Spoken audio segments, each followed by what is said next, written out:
Buenos días, hermanos, ¿cómo están? Estamos en un nuevo domingo, seguimos estudiando la palabra y ya sorprendentemente estamos en la octava parte de esta serie sobre los últimos tiempos que venimos llevando, y la predicación de hoy tiene como título Conociendo al futuro gobernante mundial, parte 3. Hoy va a ser la última parte. Vamos a seguir hablando del anticristo y de su plan y de la iglesia, pero esta va a ser la última parte hablando en sí de su persona. El domingo pasado justamente estuvimos viendo cómo el anticristo iba a hacer su entrada a este mundo y cómo el mundo lo iba a recibir, cómo iba a cautivar a todo el mundo. Vimos características que iba a tener esta persona. Un resumen, podría decirse, de la predicación del domingo pasado es que vimos la parte externa de esta persona que la Biblia llama el anticristo. Vimos, por así decirlo, lo que Samuel veía en los hermanos de David cuando iba a ungir un nuevo rey. Veía lo externo, lo hermoso, lo atractivo, lo que llama la atención y lo que todo el mundo espera que el hombre o que el superhombre sea, lo que todo el mundo espera ser o lo anhela ser. Sin embargo, la Biblia, y ahora lo vamos a ver, la Biblia nos presenta al anticristo como el caballo de Troya. Para los que saben la historia, el anticristo se va a presentar como un regalo para la humanidad por fuera, pero por dentro va a estar lleno de maldad y muerte, llenos de planes terroríficos para toda la humanidad. O también, como vimos en predicaciones anteriores, estuvimos viendo que los imperios mundiales, representados por una estatua al hombre en Daniel 2, en su parte exterior eran asombrosos, magníficos. Todo hombre desearía haber sido el emperador o el rey de esos imperios. Pero luego vemos que Daniel 7 nos muestra los mismos imperios, pero la parte espiritual, la parte interna. Y estos imperios son tan horroríficos que Daniel en el capítulo 7 los representa como bestias, pero de otro mundo. Ni siquiera son bestias reales que existen. Y de la misma forma la Biblia nos presenta al anticristo. Por fuera va a ser lo que todo el mundo quiere ser, pero el mundo no va a poder ver lo que está adentro de este hombre. Pero gracias al Señor tenemos la Biblia y nosotros sí vamos a poder ver. Pero para entender un poco cómo va a ser el anticristo tenemos que volver al principio de todo. Y cuando digo al principio me refiero al principio, al libro de Génesis, específicamente en Génesis 3, y en lo que se conoce como la caída del hombre o la rebelión del hombre. Cuando Adán y Eva pecan, el pecado, la muerte entra al mundo, y en medio de todas esas consecuencias Dios le dice a la serpiente, a Satanás, en Génesis 3:15, que se iba de Eva, de la mujer, se iba a levantar un descendiente. Iba a salir la descendencia, la simiente, dice la Biblia, de la mujer. Iba a salir este hombre que iba a acabar con toda esta rebelión y que iba a restaurar todo lo que el pecado del hombre habría provocado. Pero lamentablemente la muerte y el pecado no fueron las únicas consecuencias de la caída. También Dios dice en Génesis 3:15 que también se iba a levantar una simiente de la serpiente, descendientes de la serpiente, y que iba a haber enemistad entre la simiente de la serpiente y la simiente de Dios. Iba a haber guerra entre los hijos de Dios y guerra entre los hijos de Satanás. Por eso Jesús los llama los hijos del malo. A esta simiente de Satanás Jesús los llama los hijos del malo en la parábola del trigo y la cizaña en Mateo 13:38. Más adelante Jesús también dice en Juan 8:44 que aquellas personas que tienen los mismos deseos que Satanás es el padre de estas personas. Y ahí vemos relación padre-hijo. Satanás es el padre de aquellas personas que tienen sus mismos deseos. Más adelante, en Hechos 13, versículo 10, Pablo le dice a una persona que es hijo del diablo porque estaba lleno de todo engaño y de toda maldad y era enemigo de toda justicia. Y casi al final de la Biblia, Juan, en 1 de Juan 3, del 8 al 10, dice que todos aquellos que practican el pecado son los hijos del diablo. Entonces tenemos un resumen más o menos de las características de la simiente de la mujer. Van a practicar el pecado, van a ser enemigos de toda justicia, llenos de maldad, llenos de engaños y van a tener los mismos deseos de Satanás. Rápidamente en Génesis 4 se puede ver esta guerra de simientes, esta guerra entre los descendientes de Dios y de Satanás. Caín mata a su hermano Abel y 1 Juan 3:12 dice que Caín lo mata simplemente porque Caín era del maligno. Es increíble lo que dice. Caín mató a su hermano porque Caín era del maligno y porque las obras de sus hermanos eran justas.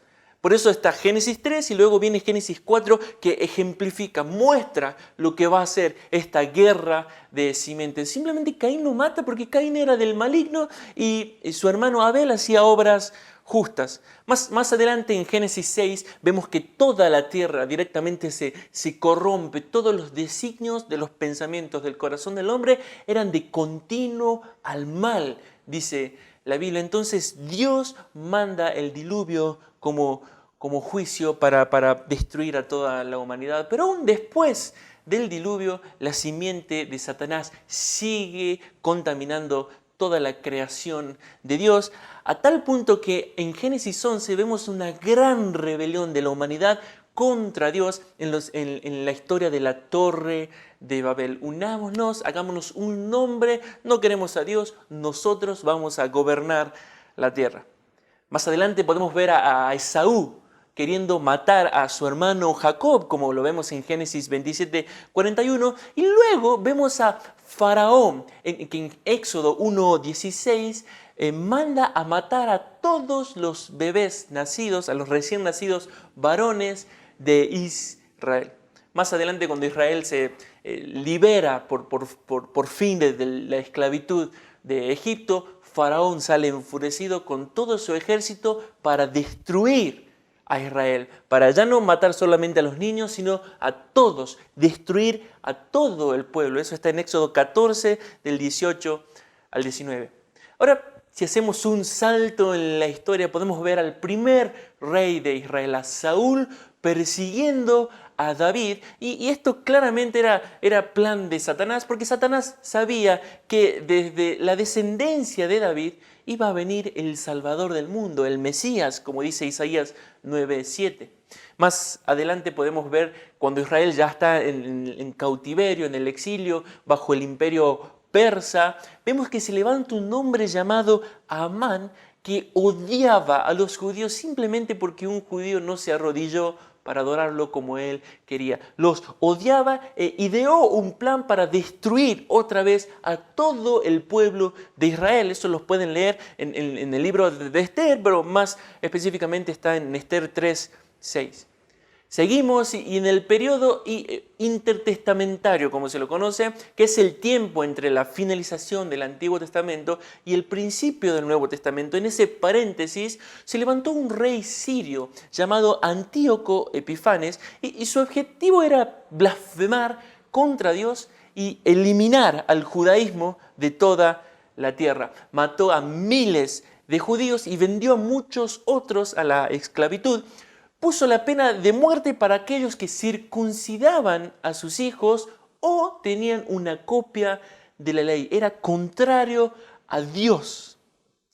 Luego levantó un altar a Zeus en el mismo templo y para colmar la maldad, por así decirlo, sacrificó un cerdo en el mismo lugar santísimo del templo.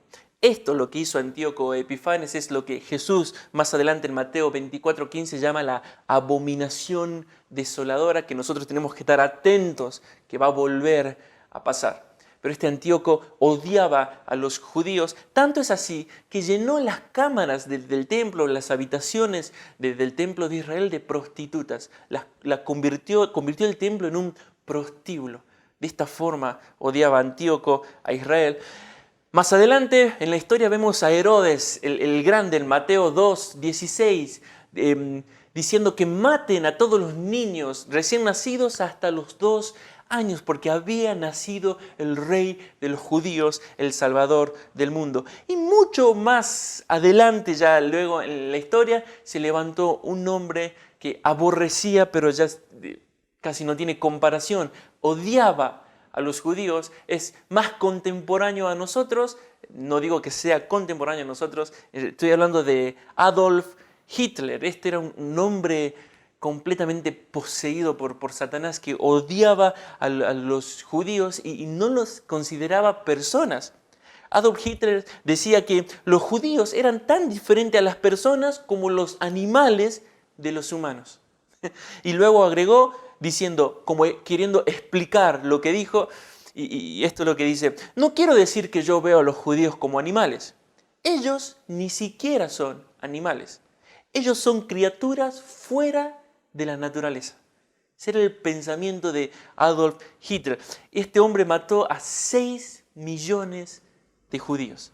Estaba completamente, como lo dije hace un momento, completamente poseído por Satanás y era influenciado por Satanás. Testigos de su vida privada comentan que en la vida cotidiana él era un hombre común y corriente, pero cuando se levantaba a hablar en público, su voz sobrenaturalmente cambiaba. No era su voz. Así que nosotros cuando vemos esos documentales o esos videos de Hitler hablando, no era su voz. Estas personas dicen, ese no es su voz. Era una voz de otro mundo la que hablaba, dicen estas personas. Luego otras personas más íntimas comentan cómo él en las noches muchas veces se levantaba gritando y balbuceando y mirando hacia una esquina de su habitación diciendo, allí está, me quiere llevar. Y pataleaba y sudaba frío y temblaba de tal manera que él temblaba de tal forma que hasta su cama también se movía y decía, me viene a llevar, ahí está el hombre. Podemos ver este hombre envuelto en poderes satánicos y por eso logró e hizo lo que hizo en la historia. Ahora, el capítulo 12 de Apocalipsis, y si están en sus casas con sus Biblias, sería bueno que vayan a Apocalipsis 12, porque si bien yo no lo voy a leer, pero voy a comentar los que dicen los pasajes y sería bueno que ustedes los vayan siguiendo con su mirada. Apocalipsis 12 hace un resumen magnífico de todo lo que yo les acabo de decir, de toda esta historia que yo les acabo de contar. Nos muestra en el versículo 3 a Satanás, representado por un dragón que tenía 7 cabezas y 10 cuernos. Y atrás, en el versículo 1, nos presenta a Israel. En el versículo 1 nos presenta a Israel vestida, a una mujer Israel está representado como una mujer vestida del sol, con la luna bajo sus pies y una corona de 12 estrellas. Se ve a Satanás intentando devorar al hijo que iba a salir de esta mujer y el mensaje es sencillo: voy a detener la descendencia o la ascendencia del Mesías para que el Mesías no salga. Una vez que nazca el Mesías, quiero matarlo. Ese es el objetivo de este dragón. Y obviamente no lo pudo hacer, no lo pudo matar. Si vemos ahí en Apocalipsis 12, vemos que este hijo fue arrebatado al cielo. Este hijo venció a Satanás, a sus ejércitos y subió al cielo. Pero Satanás entonces en esa furia comienza una guerra contra los ejércitos de Dios. Apocalipsis 12, del 7 al 9, nos muestra esta guerra cósmica entre las legiones satánicas y entre el ejército de Dios. Y obviamente Satanás vuelve a perder y es echado a la tierra, definitivamente. Y por eso Apocalipsis 12:12 dice lo siguiente: ay de los moradores de la tierra y del mar. En otras palabras, de todo el globo terráqueo. Ay de los moradores de la tierra y del mar, porque el diablo ha descendido a vosotros con gran ira, sabiendo que tiene poco tiempo. Mientras hay gozo en el cielo porque el acusador de nuestros hermanos fue echado fuera de una vez por todas, se nos dice a los que podemos estar en la tierra en ese momento: ay de los moradores. Ay, porque Satanás ha descendido con gran ira, sabiendo que tiene poco tiempo.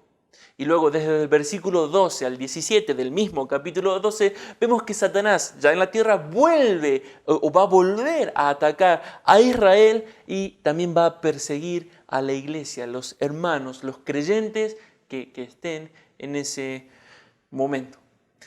Ahora inmediatamente Juan nos muestra cómo Satanás va a llevar a cabo este plan de persecución contra Israel y contra su iglesia. Si están ahí con sus Biblias, pasen al siguiente capítulo, es en Apocalipsis 13:1, e inmediatamente en el versículo 1 se puede ver que se levanta desde el mar otra bestia, se levanta una bestia que tenía 7 cabezas y 10 cuernos.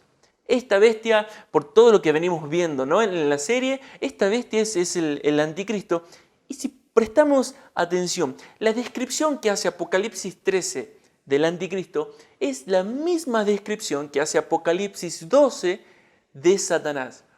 Satanás es un dragón con 7 cabezas y 10 cuernos, y el anticristo es una bestia con 7 cabezas y 10 cuernos. Lo que nos dice que este hombre va a ser la exacta representación de Satanás sobre la tierra. Estará tan identificado con Satanás que será como ver a Satanás caminando en la tierra. Hago un paréntesis. Cuando yo digo esto, ¿no?, que será como ver a Satanás caminando sobre la tierra, no me refiero a lo que muestran en las televisiones, un hombre con cuernos rojos. Recuerden la predicación anterior, Satanás sabe cómo engañar a la humanidad. Y el anticristo, en su forma externa, va a hacer todo lo que el hombre desea hacer.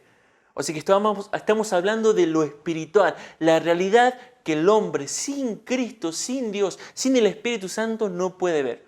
Entonces, ahora sí, cierro el paréntesis y sí, literalmente la descripción que hace Apocalipsis 13 nos está marcando de que este anticristo va a ser tan parecido a Satanás como sea posible. Este será la última simiente de Satanás. ¿Recuerdan lo que venimos viendo? Va a ser peor que Faraón, va a ser peor que Antíoco Epifanes, va a ser peor que Amán, 100 veces peor que Herodes, 100 veces peor que Hitler. Este hombre estará poseído por Satanás mismo. Así va a ser el anticristo. Su ferocidad y su maldad no tendrán comparación. Será tan satánico y diabólico que si tienen ahí en sus Biblias vayan a Apocalipsis 11. Y en Apocalipsis 11:7 Juan lo describe como la bestia que sube del abismo. Así es llamado el anticristo, la bestia que sube del abismo. Ahora, nosotros conocemos esa palabrita, pero la pueden ver también en Apocalipsis 9, en donde desciende un ángel, lo pueden leer, desciende un ángel y abre el pozo del abismo. Es un simbolismo para mostrar que se abre esta prisión temporal donde está llena de demonios, se abre y de ella salen miles y miles de demonios para atormentar a los hombres que están en la tierra. Eso está en el capítulo 9 de Apocalipsis, o también lo pueden ver en Lucas 8:31, en donde una legión de demonios le ruega a Jesús que no los envíe al abismo. Estoy hablando de la historia del endemoniado gadareno. Estaba una legión de demonios, y cuando Jesús los quiere echar, ellos le ruegan: por favor, no nos envíes al abismo. Es la prisión temporal de los demonios. Y Apocalipsis describe al anticristo, este último gobernante mundial, como esta persona, esta bestia que va a salir del abismo para gobernar la tierra. Como vimos el domingo pasado, también este hombre va a tener una boca que va a hablar grandes cosas, pero él va a abrir su boca, dice Apocalipsis 13:6, en blasfemias contra Dios, para blasfemar de su nombre, de su tabernáculo y de los que moran en el cielo. En otras palabras, con esa capacidad de expresión, con esa sabiduría atrayente, va a usar toda esa capacidad en contra de Dios, y muy sutilmente va a llevar a las personas del mundo a blasfemar y a odiar y a levantarse contra todo lo que se llama Dios, o como dice 2 de Tesalonicenses, y es objeto de culto. Tan sutil va a ser esto que hasta personas de mismas congregaciones van a seguir a este hombre. Como vimos en predicaciones pasadas, en una predicación, mientras Dios derrama su ira, los habitantes de la tierra que están recibiendo esa ira no se van a arrepentir de sus hechicerías, de sus fornicaciones, de sus adulterios, de sus robos, de sus asesinatos. Es más, van a blasfemar contra Dios. Todo esto va a ser llevado a cabo por estas grandes cosas que habla este anticristo.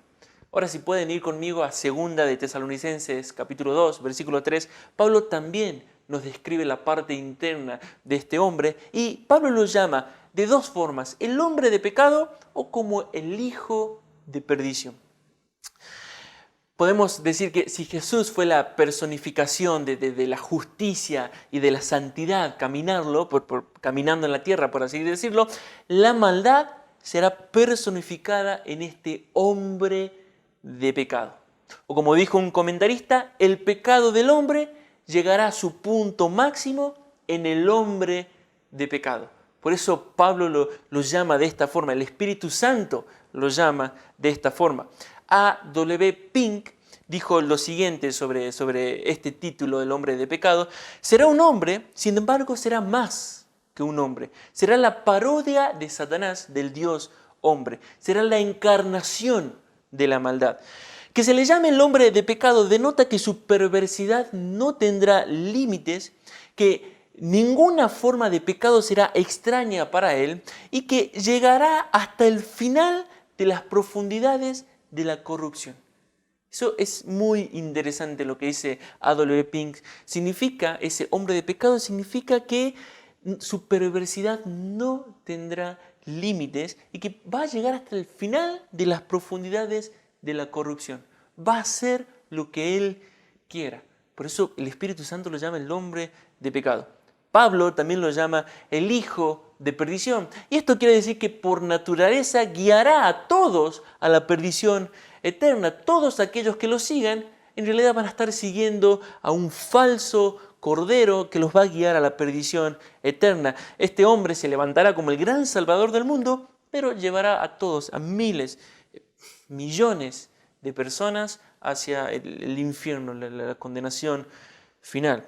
El anticristo será un hombre que buscará la aprobación y luego demandará la adoración de toda la humanidad, pero sin embargo hará que sus seguidores se conviertan en 2 veces más hijos del infierno, como hacían los fariseos en Mateo 23, 15. Y es más, los fariseos son una buena imagen de lo que va a ser el anticristo. Por fuera todos los adoraban y ellos amaban esa adoración que recibían, pero por dentro, lean Mateo 23, sepulcros blanqueados. Por fuera hermosos, por dentro pestilencia y mortandad y oposición al Hijo de Dios.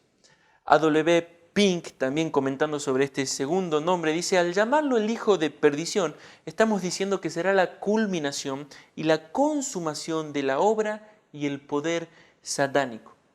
Todo el pecado, la malignidad, la astucia y el poder de la serpiente será personificada en esta terrible bestia.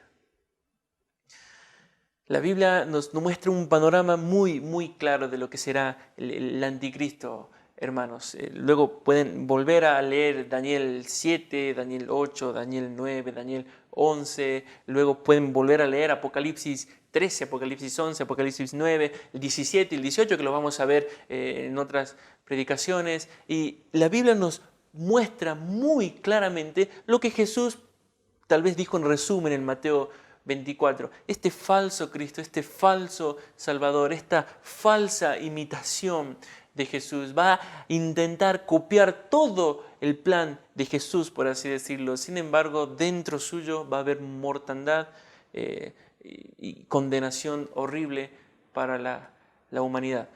Así que tenemos un panorama bastante completo, hermanos, de lo que la Biblia habla sobre esta persona. Y como lo vimos, si no me equivoco, en la primera predicación, hablamos de estos temas porque 2 de Timoteo 3 dice que todo lo que está en la Biblia es útil para nuestra edificación. Y si el Señor nos dejó estas descripciones del anticristo es porque nos va a servir para estar pendientes, para estar velando, para que cuando este hombre se manifieste, nosotros sepamos cómo quién es, perdón, sepamos quién es, pero también sepamos cómo luchar, cómo perseverar, que mantengamos las promesas que vamos a ver más adelante en esta serie de que vamos a vencer y de que este anticristo será prontamente vencido por nuestro Salvador que está por venir. Hermanos, si bien hemos mencionado muchos pasajes, gracias al Señor por los discipulados y bueno, tienen trabajo también para ver los pasajes, el contexto, profundizar un poco más. Pidan en oración al Señor que abra sus ojos para poder aprender y comprender más y estar aún mejor preparados para los tiempos que se vienen. Les mando un abrazo enorme, que el Señor los bendiga, hermanos.